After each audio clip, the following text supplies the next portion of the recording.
முதல்ல வந்து கோல் செட்டிங். வாழ்க்கையில நம்ம எங்கே போகிறோம், ஒரு ஒரு ஊருக்கு புறப்படுறதா இருந்ததுன்னா நம்ம எந்த ஊருக்கு போகிறோங்க வந்து பயணத்தை நிர்ணயிக்கிற மாதிரி இந்த கோல் செட்டிங் இருக்கணும்.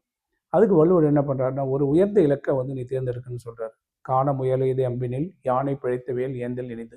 அதாவது இது வேட்டைக்கு போகிறாங்க ரெண்டு பேர். ஒன்று முயல், இன்னொருத்த வந்து யானையை அடிக்கிறான். இப்போல்லாம் வேட்டையில் போய் யானையும் முயலையும் அடிக்கக்கூடாது. அது வள்ளுவர் வந்து ஒரு உதாரணமாக எடுத்து சொல்கிறாரு, ஒரு எடுத்துக்காட்டை சொல்கிறாரு. ஒருத்தன் முயலை வந்து வேகமாக ஓடக்கூடிய முயலை வந்து அடித்து கொண்டு வந்துடுறான். இன்னொருத்தன் வந்து ஒரு யானை வந்து தனியாக நிற்கிது. தனியாக இருக்கிற யானை வந்து ரொம்ப ஆபத்தானது. அதை வந்து ஒரு வேலால் அடிக்க முயற்சி பண்ணுறான். அடித்த உடனே அந்த யானை மேலே பட்டு அது விழுந்துடுது. ஆனால் யானை வந்து போயிடுது. யானை வந்து கிடையாது, யானை வந்து விழ கிடையாது. இங்கே முயல் வந்து பிடிச்சி கொண்டு வந்து கொடுக்குறான்.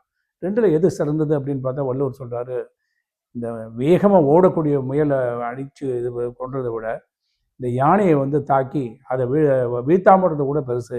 அப்போ நீ தோற்று போகலாம், ஒரு உயர்ந்த லட்சியம் எடுக்கலாம். மாணவர்கள் இருக்காங்க, போட்டித் தேர்வுக்கு பண்ணுறாங்க, இந்த குடிமை பணிக்கே தயார் பண்ணுறதுலாம் போகலாம். எடுத்த உடனே குரூப் ஒன்றுக்கு முயற்சி பண்ணோம், அல்லது ஐஏஎஸ் முயற்சி பண்ணோம்.